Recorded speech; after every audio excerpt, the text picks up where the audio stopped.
Hi குட்டீஸ், எல்லாரும் எப்படி இருக்கீங்க? சந்தோஷமா இருக்கிறீங்களா? இன்னைக்கு கூட ஒரு புதிய கதையோட அக்கா வந்திருக்கேன். சரி, முதலாவது அந்த கதையை பார்த்துட்டு வருவோமா? வாங்க எல்லாரும் போலாம்.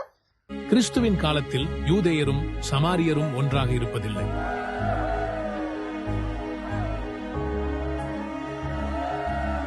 ஒரு நாள் இயேசு ஒரு முக்கியமான பயணத்தில் சமாரியாவின் சீகார் என்ற ஊரை நோக்கி செல்கிறார். அவர்கள் நெடுந்தூரம் நடந்துவிட்டதால் இயேசு ஒரு கிணறு அருகே உட்கார்கிறார். இதுவே யாக்கோபின் கிணறு. ஆனால் இது ஒரு சாதாரண கிணறு இல்லை. இங்கு விரைவில் ஒரு முக்கியமான சந்திப்பு நடைபெற உள்ளது. அந்த நேரத்தில் ஒரு சமாரிய பெண் தண்ணீர் எடுக்க வருகிறாள். பொதுவாக பெண்கள் காலையில் அல்லது மாலை நேரத்தில் மட்டுமே தண்ணீர் எடுக்க வருவார்கள். ஆனால் இந்த பெண் ஒருவராக வெயில் தீவிரமான நேரத்தில் வந்திருக்கிறாள். அந்த சமயம் இயேசு ஆச்சரியமாக அவளிடம் பேசத் தொடங்குகிறார். எனக்கு குடிக்க தண்ணீர் கொடுப்பாயா என்று கேட்கிறார். சமாரிய பெண் அதிர்ச்சி அடைகிறாள். யூதேயரான நீங்கள் எப்படி சமாரிய ஸ்திரீயிடம் தண்ணீர் கேட்டீர்கள்? நம்மிடம் எந்த தொடர்பும் இல்லையே என்றாள். அப்போது இயேசு, நீ தேவனுடைய ஈவையும் தாகத்துக்கு தா என்று உன்னிடத்தில் கேட்கிறவர் இன்னார் என்பதையும் அறிந்திருந்தாயானால் நீயே அவரிடத்தில் கேட்டிருப்பாய், அவர் உனக்கு ஜீவ தண்ணீரை கொடுத்திருப்பார் என்றார். இந்த உலகத்தில் உள்ள நீர் மனிதரை மீண்டும் தாகப்படுத்தும். ஆனால் நான் தரும் ஜீவ தண்ணீர் அவனுக்குள்ளே நித்திய ஜீவகாலமாய் ஊறுகிற நீரூற்றாயிருக்கும் என்றார். ஐயா, அந்த தண்ணீரை எனக்கு கொடுங்கள், மீண்டும் நான் தாகப்படாதபடி என்று கேட்டாள். இயேசு அவளை நோக்கி, நீ சென்று உன் கணவரை அழைத்துக் கொண்டு வா என்றார். அந்த ஸ்திரீ, எனக்கு புருஷன் இல்லை என்றாள்.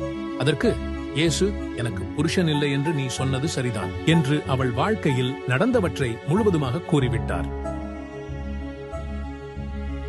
அப்பொழுது அந்த ஸ்திரீ அவரை நோக்கி, ஆண்டவரே, நீர் தீர்க்கதரிசி என்று காண்கிறேன் என்றாள். இயேசுவின் வார்த்தைகள் அந்த பெண்ணை முழுவதுமாக மாற்றிவிட்டன. அவள் இப்போது பயத்துடன் அல்ல, ஆனந்தத்துடன் இயேசுவை பார்க்கிறாள்.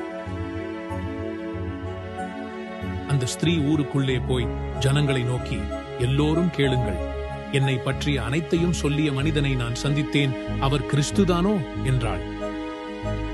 ஒரே ஒரு சந்திப்பு, ஒரே ஒரு வார்த்தை, இந்த பெண்ணின் வாழ்க்கையே மாற்றப்பட்டது. ஜீவ தண்ணீரை பெற்றவள் மற்றவர்களுக்கும் அதை பகிர ஆரம்பித்தாள். எல்லாரும் இந்த கதையை கேட்டீங்களா? இந்த கதை யோவான் 4ஆம் அதிகாரம் 4ஆம் வசனம் முதல் 38ஆம் வசனத்தில் தான் இந்த கதை சொல்லப்பட்டிருக்கு. என்ன அதிகாரம் சொல்லுங்க?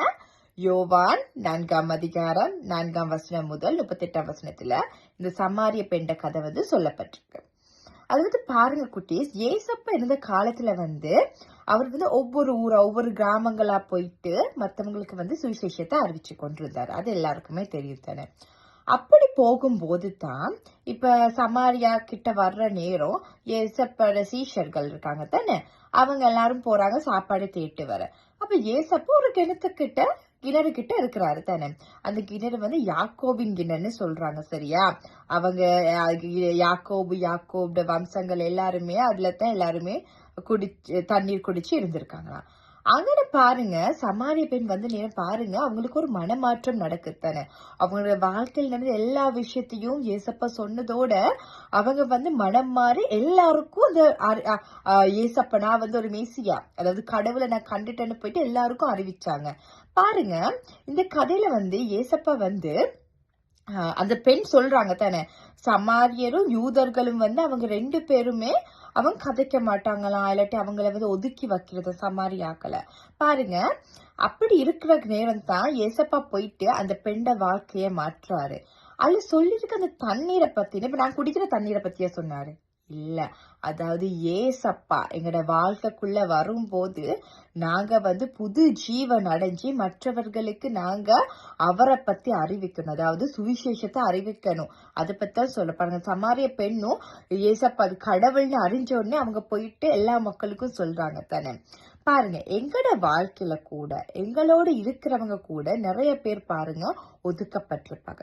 ஏன் சில நேரம் வந்து நீங்க பாருங்க எங்களோட ஃப்ரெண்ட்ஸ் யாராச்சும் எங்களோட கதைக்காம இருந்தா எங்களுக்கு எவ்வளவு கவலையா இருக்கும் தர. இல்லாட்டி எங்களை ஒதுக்கி இல்லாட்டி எங்களை விட்டுட்டு எங்க போய் தனியா போயிட்டு சாப்பிடும் போதோ இல்லாட்டி எங்களை ஒதுக்கிட்டு தனியா படிக்கும் போது எங்களுக்கு கவலை இருக்கும். ஐயோ இந்த ஃப்ரெண்ட் எப்படி இருக்காங்கன்னு எங்களுக்கு அப்ப எங்களுக்கு கவலையா இருக்கிறது போலது இப்ப நாங்களும் யாரோட சரி கதைக்காமல் யார் சரி நாங்க ஒதுக்கி வச்சு கொண்டிருந்தா அதுவும் எங்களுக்கு பாருங்க எங்களுக்கு பாதிக்கிற மாதிரி தான் அவங்களுக்கும் கவலையா இருக்கும் தானே குட்டீஸ்.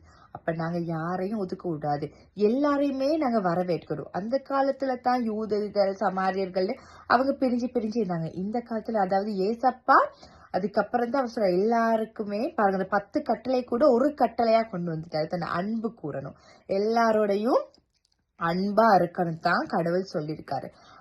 அதை வந்து நாங்க மத்தவங்களுக்கு சொல்லி கொடுக்கறது மட்டும் இல்லாம எல்லாருடைய அன்பா இருக்கிறது மட்டும் இல்லாம குட்டீஸ் நாங்க வந்து எல்லாருக்கும் நாங்க ஒரு முன் உதாரணமா இருக்கணும். அதாவது ஏசப்பட பிள்ளைங்க ஏசப்பாவை போல இருக்கணும் தானே குட்டி.